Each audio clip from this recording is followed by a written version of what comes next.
Hello and welcome back to our podcast to Get Legally Speaking. Our legal conversation today will be on modern slavery in the corporate world. I am joined by Senior Barrister Felicity Gerry QC from Libertas Chambers in London. Felicity leads for the defence in the most serious and complex trials and appeals at every level of court, often with an international element, including appearing in a series of high-profile terrorism trials, challenging homicide trials, and appeals correcting errors of law in both murder and manslaughter. Felicity is also Professor of Legal Practice at Deakin University, where she lectures in modern slavery law and advanced international legal practice, and she has been recognised in the Legal 500 as a leading silk and as being fearless and independent-minded. Felicity, good morning to you.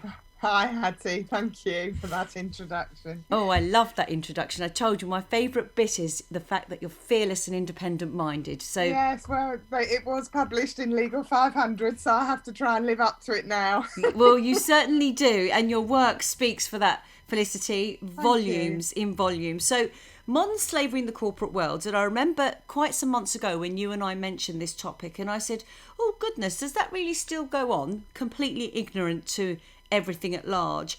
And yes, research has shown us that modern slavery is rife in corporate supply chains or in all regions of the world, and the Business and Human Rights Resource Centre reported that it almost amounts to an estimated $150 billion of illicit profits a year. Then we go on and when we delved further into the statistics, that 24 million people are reported to be in forced labour and 15.4 million people are reported to be in forced marriage. 70% of these are women and girls, and these figures are obviously worldwide. I mean, the world is 3 times richer in terms of global GDP than it was 30 years ago, yet we have historic levels of inequality, and we are still talking about slavery. Felicity, you know, it is quite astonishing. And I said, I probably sound really ignorant saying that, but I'm just, saying it as a layperson to this subject. Let's explain to our listeners, what do we actually mean by modern slavery in the corporate world, which is also referred to as forced labour? Yeah, look, the figures are shocking. And one argument is, of course, the increase in GDP has been created off the backs of exploited people. But this is a legal rather than a politics podcast. So I think it's quite important to focus on how we're identifying the exploitation of people. So we call it modern slavery because we recognise that there are many different ways in which people are exploited, from human trafficking to servitude to forced labour to forced marriage. So what we've got is this umbrella term that tries to encapsulate all these different ways of that people are exploited for personal or commercial gain. And obviously what we're talking about today is the corporate world. So a lot of these topics are a long way out of people's mindsets. But as we go through, I think probably the topics that people do know about is the exploitation of people in fast fashion and the exploitation of people in food production. And once you say it in that way, people can think, oh yeah, those are massive industries making a fortune, and it is an area where I can understand that people are exploited. So Hattie, I don't think you're ignorant. I just think it's that we've come up with this term that covers so many things. We have to try and unpack what it means for the corporate world, where there might be coercion or financial bondage, and the treatment of people in corporate supply chains is hidden, that there's imbalances and poor employment practices and poor recruitment practices. So this really comes under the umbrella of business and human rights, on which there are UN guiding principles. So what the UK and other states are trying to do is say, well, look, we've got these guiding principles at international level. What do they mean domestically? And what does it mean in the context of global trade, where your supply chains could be from somewhere on the other side of the planet? Well, you often hear, I mean, I've certainly heard over the years, again, I say this as a layperson myself, that, oh, the trainers that you buy here that cost you £100 were made somewhere far, far away by a 10-year-old child. Yeah, and there you are. You see, we do have some knowledge. It may not be in our daily working life. It might be our knowledge as a result of our interest in these topics. But what's important is for the corporate world, there are now some responsibilities. And at the moment, they're largely reporting responsibilities. So the UK has a Modern Slavery Act that requires certain corporates to report on what they've done to in terms of due diligence in their supply chains. And Australia has a similar, slightly stricter reporting mechanism. These are largely for corporates, international, global corporations with massive turnover, but it has a knock-on effect down the line. And whilst there are no actual sanctions, there is a developing area of law around due diligence and corporate responsibility, but then going beyond that to whether or not there can be a duty of care, because what the reporting mechanisms encourage is not just voluntary disclosure, if you like, or reporting on when you've found slavery in supply chains, but that the corporates will remedy that, so that they engage with their suppliers rather than simply saying, right, we're not going to contract with you anymore. So you leave people at greater risk. The idea is that from a human rights perspective, the corporate world is engaging in remedying that. So there should be this top-down effect on suppliers all the way down the chain to remedy the problem.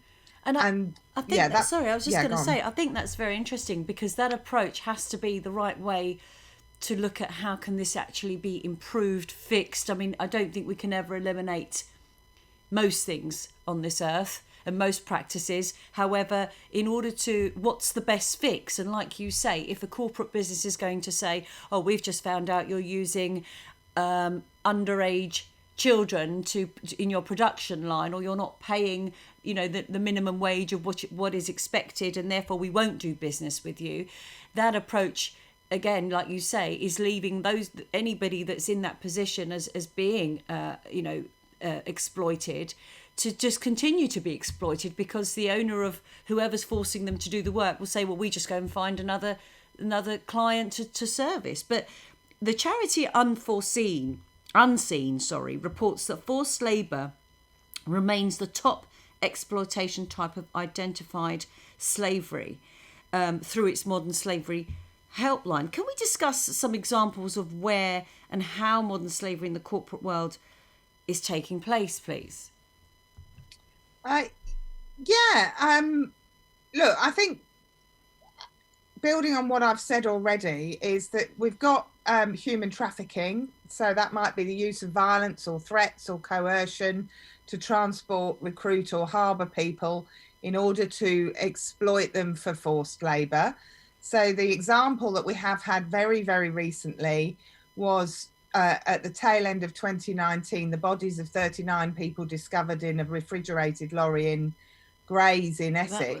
That was horrific. That was horrific. And I think that tragedy brought to global attention the issue of modern slavery. These are desperate people travelling for work, and one of the issues that the business and human rights mechanisms do is bring these things to public attention. We understand the overlap between criminal conduct and corporate supply. We can see the movement and exploitation of people. We can see perpetrators of human exploitation being prosecuted. But equally, what we can do is move public awareness. So it's not just about smuggling migrants, which might at one point have been the headline. It's understanding the exploitation of people. That's an extreme example, but how there can be public awareness that how important it is to treat those people as victims of a global problem. So human trafficking is one example. Forced labour is another. So people who are forced to work against their will under threat of punishment. So we think of that historically, but there's ample evidence that this is occurring. And we might think of that in the context of particularly children or men working in the fishing industry, for example. This is the statistics that I've read, that corporate slavery, modern slavery, is existing from the construction industry to the FIFA World Cup stadiums, cattle ranches in Paraguay, fisheries in Thailand to agriculture in Italy, and the production chains of clothes, food and services consumed globally are reported to be tainted with forced labour. And these are all areas of life which are very familiar to the everyday person. We've all heard of a full FIFA World Cup stadium. We all know what the construction industry is about. But when I guess those statistics, those global statistics of 24 million people reportedly being in forced labour and $150 billion of illicit profits as a result of it, they don't exist for no reason. They're global figures because it's actually in so many different areas of life. Yeah, and I think the phrase that you commonly hear is sort of carrot and stick. So what you're saying to corporates is report on yourselves, fess up if you've got this in your supply chain. You might not have intended it, but you've got to go and have a look for it and carry out some due diligence, but fess up. And because otherwise there's some significant reputational damage. If you don't try and remedy this, then you suffer the reputational damage. And there's plenty of examples where it's discovered and reported that a business is using child labour, for example. I was just going to say, then you don't buy your fake handbag or even your real handbag from that organisation. But yeah, just before you do, to say that it's slightly more interesting than that, in the sense that now what corporates are doing is they're able to show, look what we're doing about this. So they understand the risks of reputational damage can cost them billions if it's found in their supply chains. But what the reporting mechanisms allow corporates to do, if there's buy-in, is to say, actually, we're trying to fix this. It wasn't our direct company. It was 2 or 3 stages down the line, and we're trying to correct this. We're trying to help these people. We're trying to eradicate. And then it becomes 2 things, I think. One is a compliance exercise, and we can talk about that a bit later on in the podcast. And the other is a marketing exercise that they can be held to account on. They say, look, if they say we've eradicated modern slavery in our supply chains, then they can get some good press out of that and some good reputation out of that. So it is a bit carrot and stick. It's how do you develop human rights principles within the corporate world and not just see everything as about profit without regard for those people who are doing the work.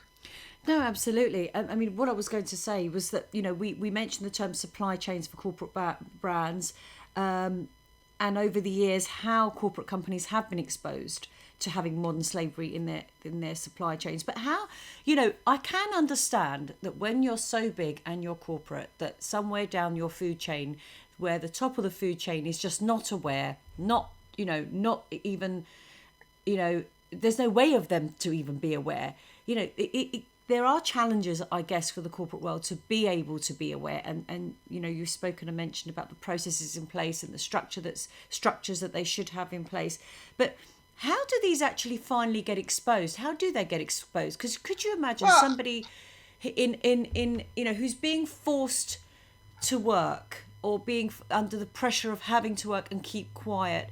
I can't imagine how that person would finally blow the whistle, if you like, and whoever they'll blow the whistle to might say, just shut up and be quiet because your bread line's on the line here, literally. How does it actually even come to light? I think again, there's probably there's a lot of answers to this, but 2 that I'm going to give you today, which is if we think about the Rana Plaza tragedy. So Rana Plaza is a factory in Bangladesh that collapsed, and most of the headlines are about the building to start with, and then obviously how many people died, and the building was unsafe, and we might think of that as health and safety. But when you realise the type of work that was being done in that building was factory work by women and children. You start to think, well, hang on, what was going on there? Unsafe building, mostly women and children, the people who died. For me, it rings an alarm bell about modern slavery, that we have to stop thinking about it as it fits in with health and safety, or it fits in with employment law, that there's this need for transparency in supply chains that is more than just appointing a modern slavery person in your organization to turn up and say, is everything all right here? Speak to a manager who says, yeah, everything's fine, and ignore what's going on in the ground. So Rana Plaza is another shocking example, a bit like the people in the back of the lorry in Essex, that hundreds of people die if there isn't what I would call corporate compliance with human rights issues. So the second point that I would make is, actually this is about compliance, and there are regulatory requirements and legal requirements on corporates to comply with things like health and safety law, but also with where I think it fits is with quality management. So normally we think about modern slavery in the context of procurement. So where are you procuring your supplies from? Let's have a look at the suppliers. Let's see where we're procuring. Can we use due diligence in that supply chain? But I think it's about more than that. And you have to have a holistic look at the whole business, because you might have health and safety issues. You might have procurement issues. You may have employment issues. And you might have product quality issues. But if you think of the quality of the business as a whole, you can change the culture of the business through corporate compliance. And I know everybody hates red tape, but quality is quite a good way, because, and one example I can give you is in construction, let's say you procure a product that is defective in some way. It's not compliant with British standards. Let's think cladding on Grenfell Tower. Yes. That and actually, I think I'm not going to comment on whether or not that cladding was compliant at the time that it was erected. But if we think about that as an example, let's say you've got a building that's got non-compliant cladding on it. You would expect that to be picked up before the cladding is put on the building. So I'm not going into Grenfell as an example of non-compliant cladding. I'm using it as an example to say, well, we expect our products to be of quality, and we have these standards, quality standards. And in the construction industry, if that product is not to our standards, then it has to be taken out and replaced to something that to the correct standard. Now that can cost millions in construction, absolutely millions. Now, that incurs the safety of the people within the building. But in order to understand their safety, you also have to understand how many people are in the building, how they work, what's the right standard of material to have on that building. There might be several sorts of different cladding, or several sorts of different types of products, and you've got to source the correct one for the circumstance. So you need to know who's working inside that building, what their working conditions are. So I actually think it's about not just the quality of the product, but the quality of the business overall. I completely get that, and I think that's completely understandable. But as a corporate, if you cannot afford to increase your cost because not using the supplier that you are to either collect the material or produce your material, produce part of your product, it's just going to take your product out of the commerciality bracket. It's going to be too expensive for what it is. People won't buy it.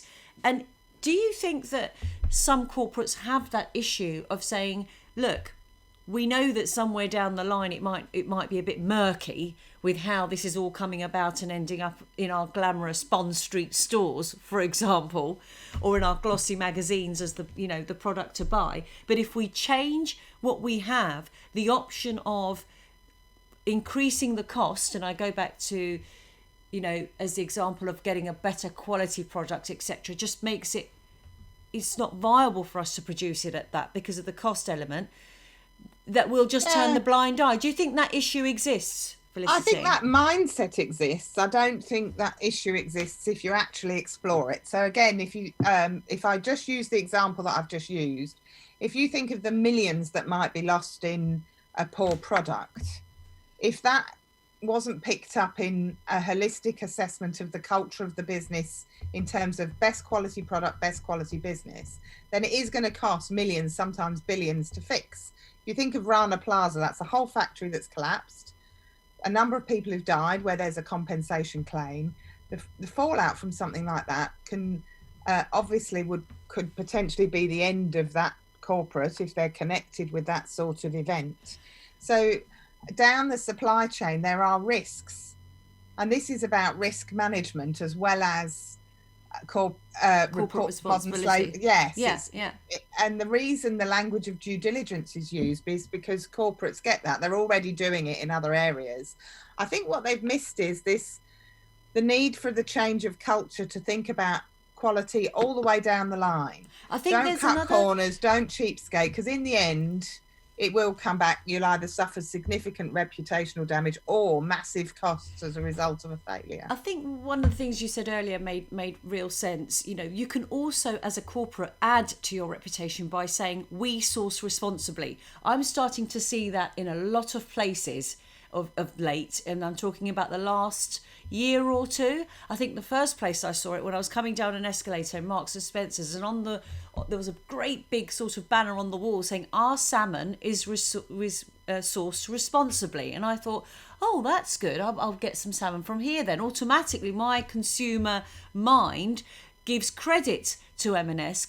And you hear about cotton being sourced responsibly. And I think that's a really key and important point for corporates to think about, because even with, for example, organic foods, we are prepared as consumers to pay more for an organic product of whatever it might be. And I've got an organic t-shirt, for example, that cost me probably 5 times the cost of the normal t-shirt that I could pick up for a £5 somewhere. And then you're talking about foods. I've got a organic brush. I don't know how that ends up being organic, but it is. And actually, it's right here. I'm going to show it to you. This is it. I know our listeners can't see it. Oh, there you go. Yes, this is organic, and it's it said vegan when I bought it. Now that automatically, although it doesn't look like a fancy brush, it made me in the supermarket pick this up over the brush that was, again, less than half the cost of it. I knew was the good old plastic brush that I could use for years. So I think that's a really important point for corporates to think about, alongside what you've been saying, Felicity, in that if you take corporate responsibility and have a holistic approach and do your due diligence to make sure that your supply chains are up to the game and they're not involved in any murky corporate slavery practices, it could benefit your company and bring you more recognition. And people, if your costs do go up because you've had to break a chain that was just cheap and cheerful and cheapskatey, as you said, which I love, then and you shout about that actually you are above board, then you people very likely are prepared to pay more for that. Yeah, but I don't necessarily think it always means paying more, and that needs to be understood. Essentially, true. The problem with fast fashion is that it's based on quantity, so you end up spending as much money on lots of things as you would on one better quality item. So that's why I tend to talk about quality. But look, people have been working on sustainability for years, and I think sustainability is a significant part of corporate compliance. So that's why I talk about the corporate culture. You've got to think health and safety, sustainability, modern slavery. And certainly in the context of modern slavery reporting, there is a change of culture amongst big corporates that essentially, rather than walking away, what the Modern Slavery Act expects is for companies to effectively lean in and tackle the issues that have been identified. So you get companies like Marks and Spencer's that we've mentioned, or Tesco's, or Nestle, or ASOS, or British Telecom, reporting on how they've examined their supply chains and where they've discovered modern slavery. For example, in seafood supply. They've worked with companies, with civil society, with governments, with ports, with workers, to tackle what are the root causes of this. How can we show leadership in this area and help fix that it? that increases And help footfall? fix it. Absolutely, Yes. absolutely. And you can feel confident where you're buying your products from, that they are quality products with quality arrangements with workers who are not being exploited. Absolutely, absolutely. It might include not just improving workers' conditions and access to jobs, but ensuring that there is equal pay, for example, which we hopefully all bought into.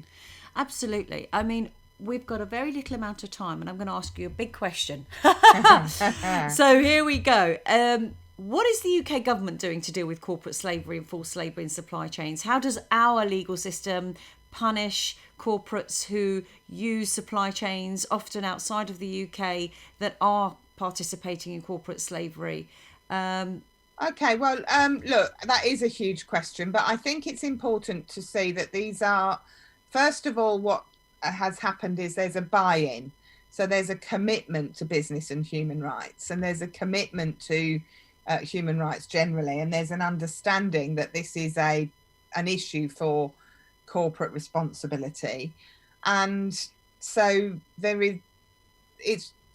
then comes the Modern Slavery Act, where there becomes this opportunity to report. It's, to a certain extent, it's voluntary in the sense that that there has to be some buy-in. So it started out where you could report, but you didn't have to. Your report could just say, well, we haven't done it. But now if you look at the reports, you can see that there is some real buy-in. Then there's three-year reviews. So how's it going? What are we doing? What more do we need to do? Where is it working? Where is it not working?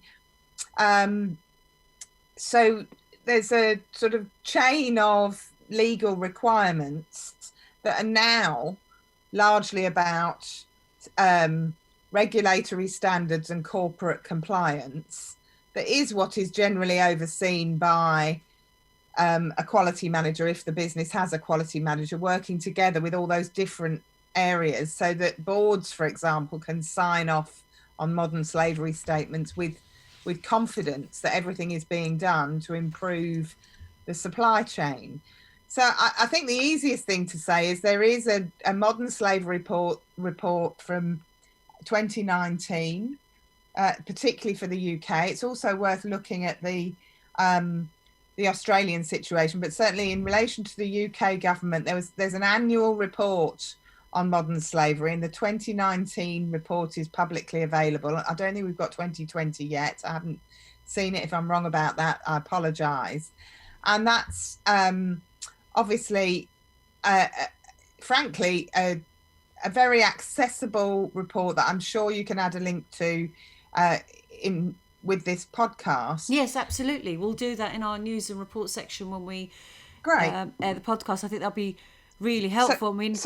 Yeah, what they say is the UK's response is to pursue, to prevent, to protect, to prepare, and to internationally engage. So they've got this mission statements, but the reports have a look at whether that mission is being achieved. And in particular, the report talks about what the future responses are. So there is buy-in, absolutely, that there should be quality product and quality supply chains supplying to the UK and from the UK, so that the international effort to fight modern slavery is domestic and supported by commitments to overseas development. So absolutely. Look, I mean, we have to that call to action. I think as the UK, we have to take the responsibility of saying no when it's not good enough product because it's come through murky waters. I think we really, really should be there now in 2021. We should be able to do that and say that, and hopefully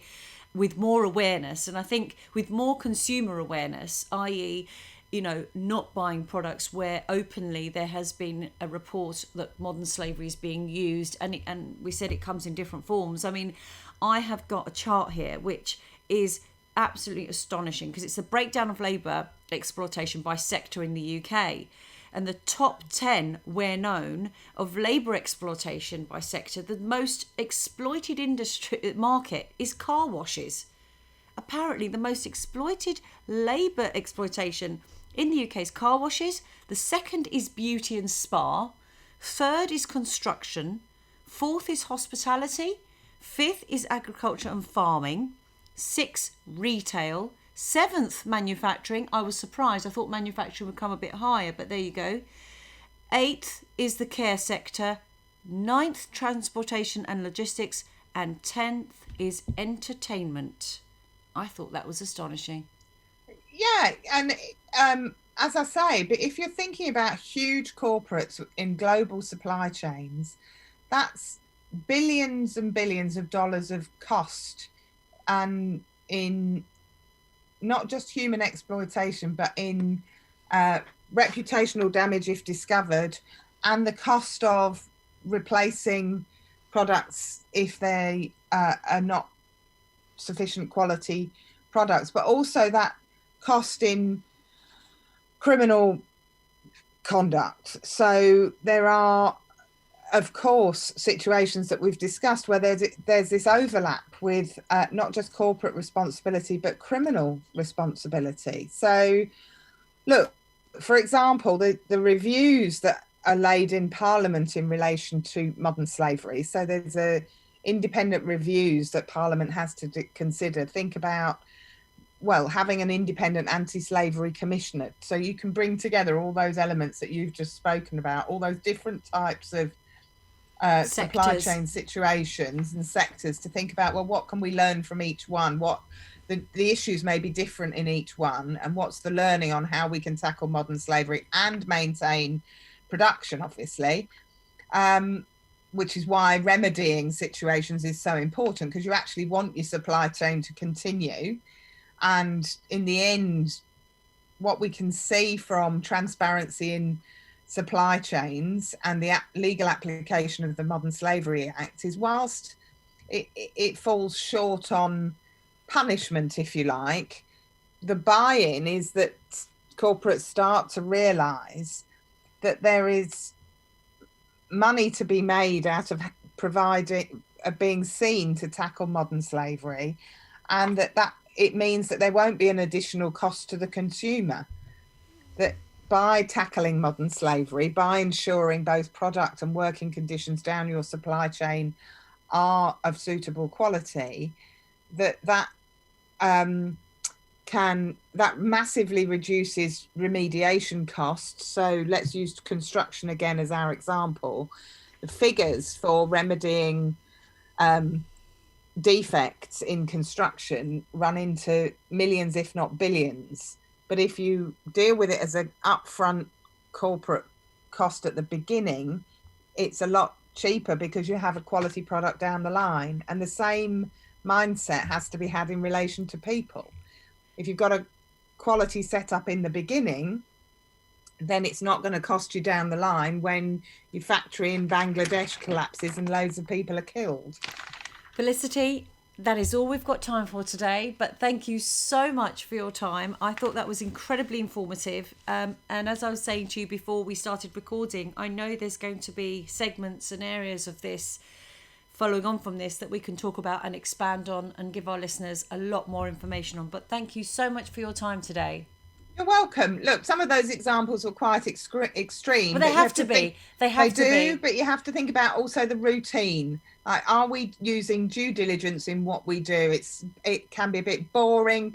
Compliance doesn't sound exciting, but it is the answer. Checking and double checking that you're doing things properly. Compliance may not sound exciting, but criminal offences certainly don't sound great either. No, so on that note, I am going to say thank you again and tell our listeners to don't forget to click and subscribe to our podcasts, and you can find us on Instagram, Twitter, Facebook, LinkedIn and YouTube by searching Get Legally Speaking. Also visit our website at getlegallyspeaking.com. Thank you for listening.